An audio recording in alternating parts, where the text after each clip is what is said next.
Huma, and I work with TED. I'm the president of the Texas Environmental Democrats. We're the official caucus for the state party.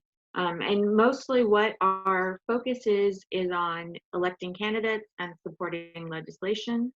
So this term, we're very excited about Krista Castaneda, who's running for Texas Railroad Commission. And our focus is doing everything we can to help get her elected.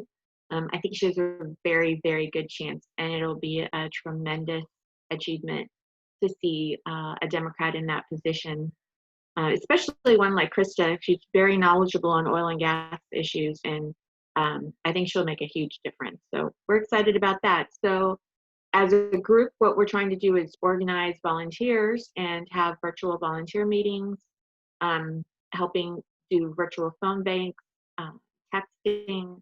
We're planning a virtual postcard party where we'll all get together on Zoom and do postcards together. So it'll be kind of a social event, but also a great way to connect and get volunteers excited about the campaign. And then the other thing that we're really trying to do this year with TED, and it's so great that Chayton invited me, because our focus really also this year is on connecting leaders, Democratic environmental leaders throughout the state. And so we're creating a Texas Enviro Dems Roundtable, and we'll have members from different environmental chapters across the state, and then environmental Democratic organizations, ones that are organized just on environmental issues. We'll have them, and we'll all try to come together at least once every quarter and talk about what's going on in our region and what we need help with. So probably that initiative will kick off after the election, because right now we're just going to be focusing again on the RRC race. And then after that, we'll start working on organizing the state. That sounds great. Thank you very much for the work that you're doing. I do. One of the things that I think about a lot is that for far too long, there's kind of been this issue within most organizations that we forget that we exist within an ecosystem. And some organizations have been really great at doing coalition building, but that still kind of lacks, generally speaking. So it's great to see that that's a new focus of TED and something that will be able to kind of help strengthen every action that we're taking as a democratic group. Good. All right. Did you have anything else that you wanted to add to that? Those are really our two main focuses right now, but I'm happy to answer any questions or discuss any other issues that people would like to discuss. Like I said, after the election, we'll start focusing on organizing throughout the state, and then we'll also be able to focus on legislation and try to educate people on the Green New Deal and do whatever we can do to support that. Awesome. And I have a question. Huma, this is Carol Parker. I'm here for administrative reasons, not although Che has gotten me to recycle more.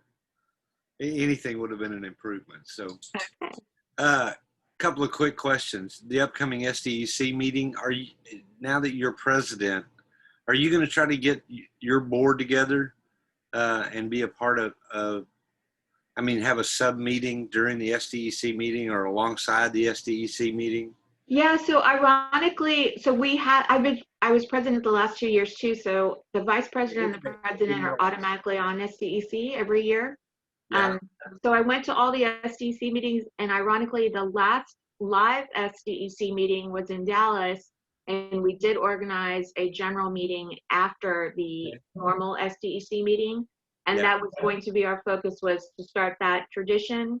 And SDEC had made a commitment to start having meetings all over the state instead of just in Austin. Right. So I think that was the first or the second meeting that was in a location that wasn't. I believe Waco was the first, I believe. Right, and so we were kind of excited to be able to do that and start that initiative. But of course, now we're not meeting in person. But I think it'll actually be better in a way, just because we'll be able to reach out to everyone across the state. And traveling across Texas, you can't get to Dallas from El Paso just for a Sure. 1 hour meeting. So this will be great. This will Do be they- good. I think we'll start doing that. It probably won't be on the same day as the SDEC meetings because now we don't, we won't have to be fixed to that date, but we are Sure. definitely going to start doing general meetings statewide. Do they, and pardon my ignorance here, do they allow you to give a report? Is that part of the agenda? Something you can tell all of the SDEC members of the work you're doing? We have never had that. No, I don't. Usually at the SDC meetings, the caucuses don't present unless there's some pressing business. But I think that's a great idea. I could bring that up. Just We really, just let people know around the state. I mean, there's what, 62 of them, right, and then they'll probably all be in attendance right. now that we're on Zoom, just to let them know of the work. Maybe not necessarily the work you're doing, but where you see the caucus headed to. I think that's a great idea. I will bring that up. Okay. I didn't know if that's something that had already been in the works. This whole environmental caucus is kind of new to me. Got it. Yeah. No, but you know what? The SDEC meetings they've always been open to the public, and since they're virtual, you might want to attend the next one. Well, I've been to 15 or 20 of them. Oh, okay, great. A funny story to tell you. When you were a small child, Okay, dressing up for Jimmy Carter, right. I was standing in the stockyards in North Fort Worth, and he was giving a stump speech. Really? And that's when I decided to get involved in politics. I went back to my high school and started the Young Dems of Arlington Heights High School. Oh, wow. The very next day. So yeah, I'm right there with you. I'm a little older than you are, but not by much. Not by much. Yeah, I thought that was funny that he was your first. And I've met President Carter on several occasions. So Oh, that's great. about good people. Wow. That's wonderful. Yeah. Yeah, There's my definitely. Anyway, thank you for answering my question. Yeah, thanks for asking.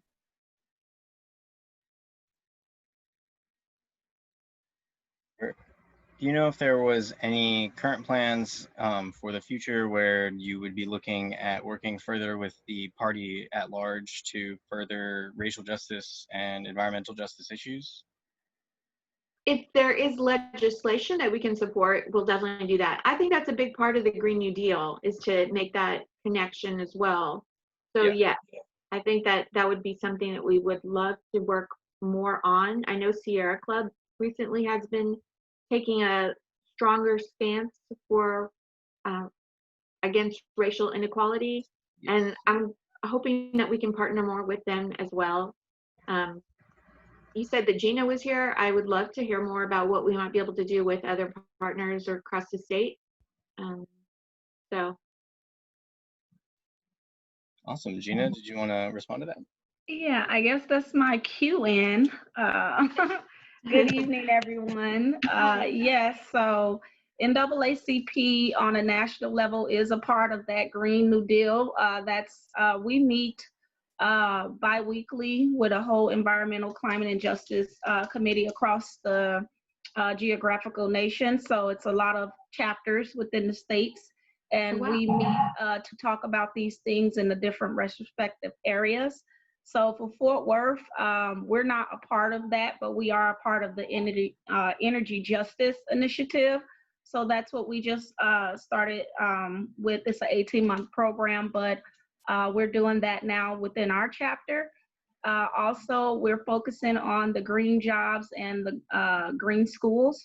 So I actually just met with the environmental team just an hour ago with City of Fort Worth in collaboration with them, and as well as the RISE Coalition, that's the Regional Integration Sustainability Efforts Committee or Coalition, and that's Denton, City of Denton, Dallas, Plano, and Fort Worth. So it's a municipal coalition, and we're involved in working with them to get consistent messaging. We're working on outreach and education for some of these things. I know a lot of people are specialists in their own area, but for our communities, we need the awareness. We need the basic awareness of what's going on in our communities. And what I talked about last night is energy poverty.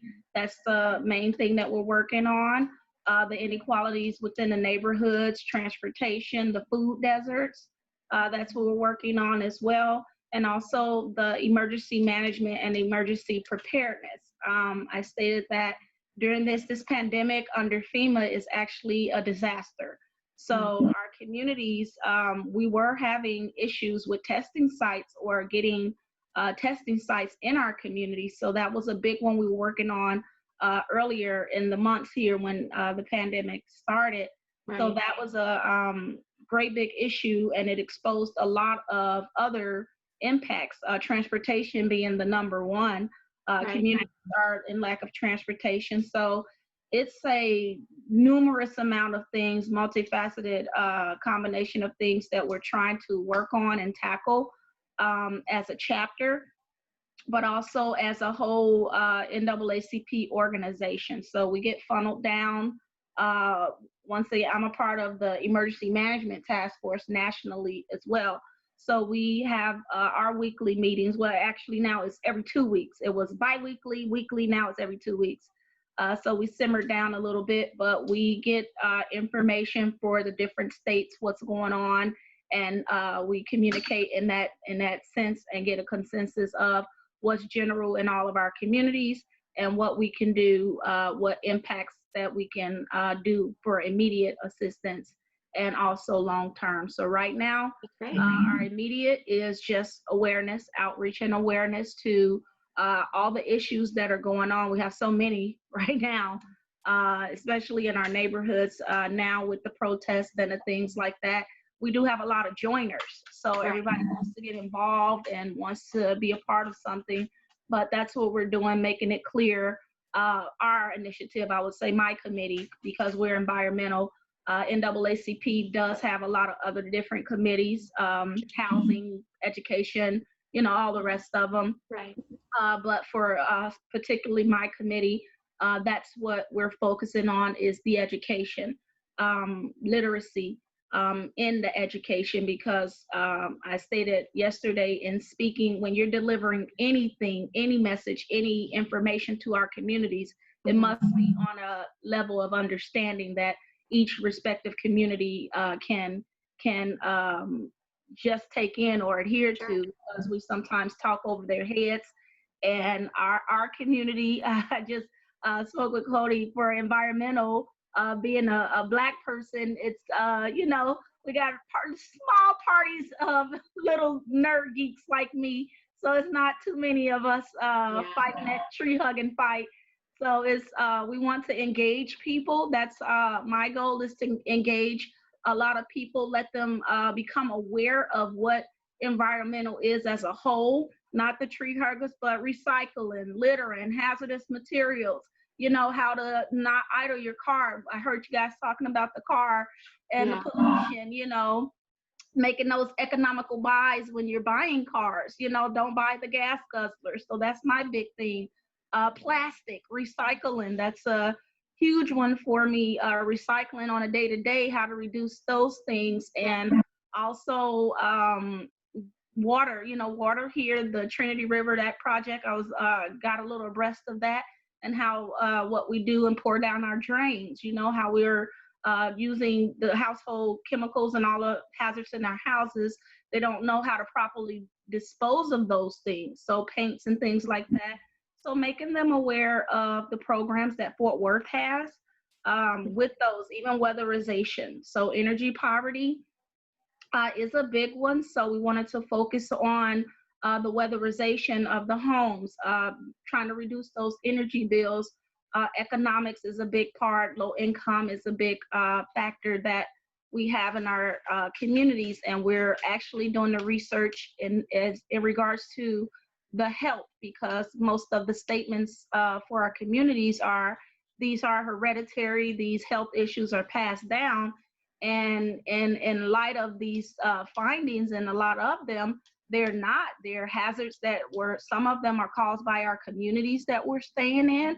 Over time, we've developed those, the diabetes, the high blood pressure, the cancers, that's definitely connected to our food resources, our food deserts of what we can and cannot access when it comes into food resources. So those are super huge factors. Even the mental health.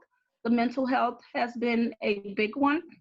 I've been in my master's program for a year now for trauma and bereavement counseling, and I was doing a little project at the elementary schools with the teachers and how they assess disciplined students. It's major factors, especially starting our Las Vegas Trail area. It's major factors when they're acting out in school. Yeah. And some of them, they're hungry, you know, they don't have the proper heating, proper attire, clothing, all of those factors came into play, and the teacher's like, oh, he's just acting out. Well, right. No, they have issues at home, like severe issues at home. So coming to school, that may be the safe place. I know some of the kids were sleeping in school, and the kids were, this is the only place I can sleep. So those are horrible things, you know, those are horrible things. So when we speak on environmental, that's the conglomerate that we're working on right now. But like I said, not to spread that out, our immediate focus is the education, outreach, literacy awareness. So that's where we are now. That's great. Can I ask you a couple of questions? Yeah. So one thing that you were saying about awareness, one of the things that we try to do with the Environmental Caucus is raise awareness with the individuals that are running for office. And of course, right now, you know, well, we're in the middle of creating our scorecard to send out to candidates. Is there a question that you could craft for me that I can put on our scorecard that relates to environmental justice and environmental racism? Because I would love for it to be broad enough that most people could answer it, but specific enough that it actually is meaningful, you know, rather than just asking a general question about, do you support environmental justice? Well, I should hope so, you're a Democrat. But is there something that's a little bit more specific that I could put on our scorecard that will really, you know, create a discussion and a dialogue? That would be great. I would love that. And then the other thing I wanted to ask you was, you mentioned a couple of meetings, but are those meetings is there any chance that I could attend to learn more about what you're doing and what's going on in the environmental justice area? Yes. So I have our committee meetings. We have our committee meetings every, fourth Saturday at 12:30. So that's our individual. The meetings that I was speaking on is we just created those with the city of Fort Worth. That's every 2 weeks. Right. So we just established that one. We had been meeting prior COVID. So that's a new thing as of today. I spoke with them and met with the team at 4 o'clock. Right. And we're working on that research thing. Last night I talked about research. We were trying to get information from the city in regards to the hazardous dumping fields, what are the hot areas, permits of where they can dig and build stuff and construction. So right now we're in the base. We're a new committee. We're the newest committee in the branch. We're less than a year old. So right now it's all about research. That's my job right now. All it is research, trying to find information, see what's already out there. I definitely don't want to reinvent the wheel with this type of research. So if it's something that I can put my hands on, that's where we are.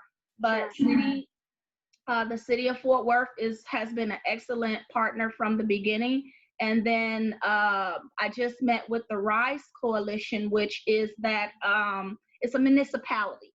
So it's not actually, I just signed up on the website for that, but I knew she's the chair.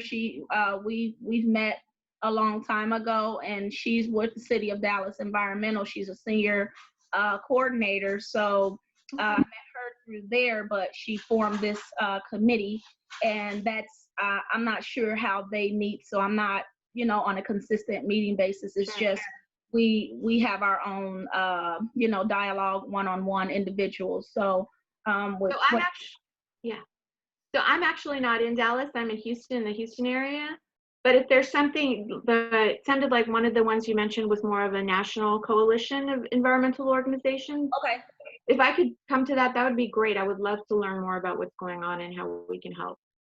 Okay, so I'll get you. And then I did have one for the voters thing because I'm a registrar and we've been doing voters registration, but finding what you were talking about the candidates, like Yes. specific, like what information can we tell them? Because when we sign people up, you know, we have to be a subjective. We can't tell vote for this person, but it will be good to have information to provide on the candidates so it can give them, you know, a general idea of who and what they're voting for. Something. Sure. So I didn't know if you had, if you have that, or is that something that you guys provide? So we will be creating something for on just specifically on the environmental issues. Is that what you're looking for? Something that would show what a candidate's position is on different issues like climate change or fracking.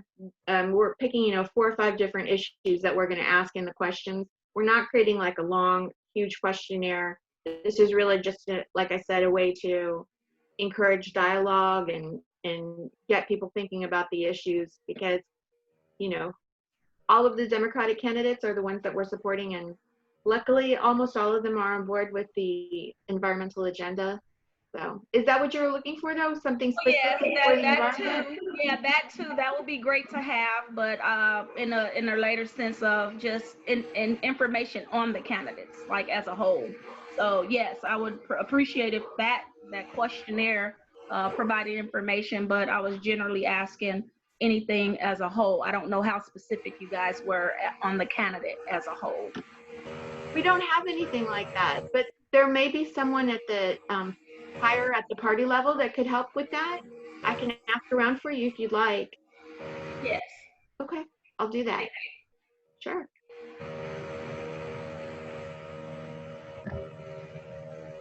Thank you both very much. And Gena, if you could actually post the information or email that to me so that I could send it out to the whole group as well in case anyone wanted to go to any of the meetings that we are able to attend, that'd be great. Thank you. I'll email you. Okay, thank you very much.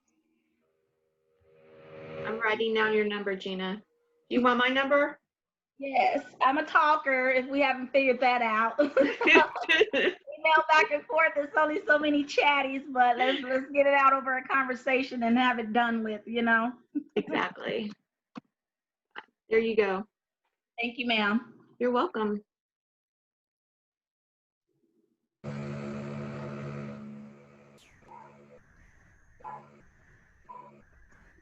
And was there anyone that had any other questions for either of our speakers tonight? All right. If there's anything else that anyone would like to share, anything that they're excited about for the coming election cycle, or anything that they're happy that happened recently within the news, feel free. Clayton, how many people, this is Bob Horton, how many people do we have on our invitation list, Clayton? 32. Okay. Just speaking for myself, I didn't feel like I had very much notice of this meeting. So now I'm having to juggle a little bit between pieces of my schedule. Maybe we could figure out a way to get the notices out a little earlier. All right. In the past, I think I had done it to where there was 3 days, but I, from the last meeting, because we had discussed when the next meeting was going to be, I thought it was going to work. I'm not pointing fingers. I'm just talking procedure.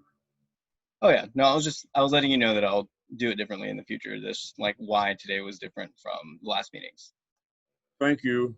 Yeah, of course. Thank you for coming tonight. I'm just glad you're still able to make it. Oh, absolutely.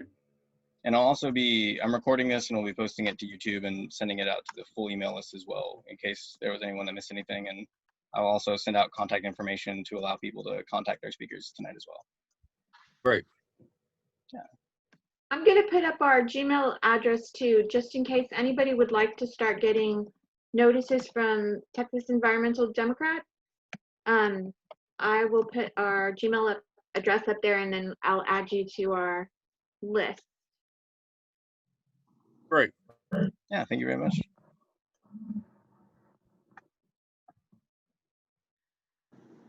Awesome.